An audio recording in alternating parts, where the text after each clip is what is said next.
नमस्कार। बड़ी खबर यही है कि कैथल जिले के कैलरम गांव में उत्तर प्रदेश के नवनिर्वाचित मुख्यमंत्री योगी आदित्यनाथ आएंगे। मगर उससे पहले मैं इस वक्त कैलरम गांव में मौजूद हूं और कैलरम गांव में जो ठंडूनाथ का धाम है वहां पर मौजूद हूं और यहां जिस तरह की तैयारियां चल रही हैं उससे आपको रूबरू करवा दूं। मेरे पीछे यज्ञशाला बनी हुई है, जिस तरह से ये नई नवेली यज्ञशाला बनकर तैयार है जहां पर वो यज्ञ होगा।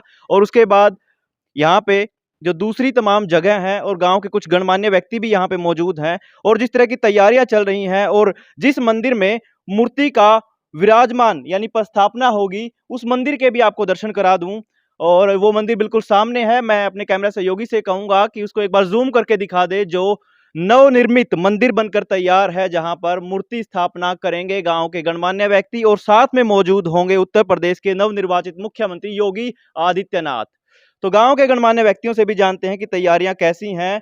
और जिस तरह से उत्तर प्रदेश के मुख्यमंत्री जो बड़ा चेहरा बने हुए हैं भारत की पूरी राजनीति में और माना जा रहा है कि भारत के भावी प्रधानमंत्री भी वो हो सकते हैं, तो उनका इस छोटे से गांव में आना होगा। और हमारे साथ महंत बालकनाथ जी भी मौजूद हैं, इनसे भी जानेंगे। साथ में पहले गांव के गणमान्य व्यक्तियों से बातचीत कर लेते हैं कि उनकी क्या कुछ तैयारियां इसको लेकर। राम राम जी। पहले तो राम राम। आपका शुभ नाम जी। मेरा शुभ नाम ऋषि राम है। ऋषि राम है। हाँ जी। साधु संतों को माना जाता है कि समाज के पथदर्शक होते हैं, वो हाँ जी। समाज को नई दिशा देते हैं। हाँ जी। तो इस बाबत जो ये गांव में ठंडूनाथ के धाम पे जो ये प्रोग्राम होने जा रहा है, क्या दिशा देगा ये गांव को? इसमें महारुद्री यज्ञ होगा और उससे विश्व कल्याण होता है। सारे पूरी नगरी में वातावरण शुद्ध होगा, एक धार्मिक भावना बढ़ेगी, क्योंकि मेरे नगर का हर नागरिक इसमें बढ़ चढ़ कर हिस्सा लेगा। जहाँ सेवा में ड्यूटी लगाई जाएगी वहाँ तन मन धन से सेवा करेगा। बाहर से आने वाले जितने भी अतिथि होंगे उनके लिए स्वागत कमेटी बनाई जाएगी, काम की देखने के लिए निगरानी कमेटी बनाई जाएगी। तो पूरे बुजुर्गों की देख रेख में पूरा गांव इसके साथ मतलब बाबा जी के साथ खड़ा है। और ये भंडारा 10 दिन का जो लंबा प्रोग्राम है ये विधिवत तरीके से पूरे विधिवत तरीके से चलाया जाएगा। और उसमें हर नागरिक के मन में बहुत बड़ा उत्साह है, उस दिन की वेट कर रहे हैं। वे हम कब बाबा जी की मूर्ति की सवारी देखेंगे, सवारी परिक्रमा होगी बाबा जी की सवारी। उससे पहले हमारे गांव की सभी गलियों को बिल्कुल अच्छी तरह से साफ सुथरा किया जाएगा और उसको बड़ा एक यात्रा रथ बनाया जाएगा। उसमें बाबा जी को जो मूर्ति है उसको पूरी गांव के चारों तरफ घुमा के परिक्रमा करवा के और वो 26 तारीख को मंदिर में स्थापित की जाएगी। उसके बाद 28 तारीख का भंडारा होगा। उसमें योगी आदित्यनाथ भी आएंगे, अठमान के जो महंत हैं वो भी आएंगे और दूर दराज से जितने भी योगी पुरुष हैं उनको भी बुलाया गया है। वो इस नगरी का सौभाग्य है कि हमें उन योगी पुरुषों के दर्शन करने का मौका मिलेगा। नगरी बड़ी उत्सुक है और बड़े चाव से बाबा जी के आदेशों का पालन कर रही है। जैसी आज्ञा मिलती है उसी अनुसार सब काम बटे हुए हैं, अलग अलग जगह है। हलवाई के लिए वहाँ परशुराम मंदिर में जगह बनाई गई है, वहाँ बनेगा पकवान, वहीं रखा जाएगा। औरतों के लिए अलग से टेंट लगाया जाएगा जिसमें औरतें ही अपना सब काम करेंगी, वहाँ आदमियों की मनाही रहेगी बिल्कुल। और खेत के अंदर कम से कम भी 7 एकड़ ज़मीन में वो टेंट लगेंगे, वहाँ साधु समाज ठहरेगा, वहीं भंडारा चलेगा। और गांव से वहाँ तक जाने वाली गली को भी पक्का किया जा रहा है। तो हर तरह से गांव का एक शांति का संदेश मिलेगा, भाईचारा बढ़ेगा, इकट्ठा काम करेंगे, भेदभाव कम होंगे। तो धार्मिक कामों से एक आदमी को रास्ता मिलता है। और जो ये साधु योगी ये एक मार्गदर्शक होते हैं, समाज को रास्ता दिखाते हैं सच्चाई का। और उसके लिए ये बाबा जी ने जो यज्ञ रचवाया है ये भाग्य है, सौभाग्य है इस नगरी का कि हमें ऐसा देखने को मिलेगा। नहीं अदरवाइज आज तक 65 साल का हो चुका हूँ, मैंने ऐसा यज्ञ हवन महारुद्री यज्ञ नहीं देखा। तो हम सौभाग्यवती होंगे, सौभाग्यवान होंगे कि इस यज्ञ को देखेंगे और तो हम बाबा जी के बहुत बहुत आभारी होंगे। सारी बातें आपने बता दी हैं, कुछ ज़्यादा पूछने को रहा नहीं है। कब से शुरू होने वाला यज्ञ? ये ऐसा है जी, 18 तारीख को पूजा प्रारंभ होगी। उसके बाद 25 तारीख को बाबा जी की सवारी यात्रा होगी। 26 को स्थापना होगी, 28 को भंडारा होगा और इस भंडारे का जो नाम है वो आठमान भंडारा है। 8 मान मुख्य होंगी इसमें और बाकी सभी विधिवत तरीके से बाबा बालकनाथ जी कमांड संभाले हुए हैं। कोई और गणमान्य व्यक्ति अपनी बात साझा करना चाहता हो इस मौके पर? देखिए, साधु संतों का तो काम होता है समाज को मार्गदर्शन करना, आप इसको कैसे देखते हैं? हम कैथल जिला का स्वाभिमान करते हैं जी। हाथ जोड़कर प्रार्थना करते हैं सभी लोग आए।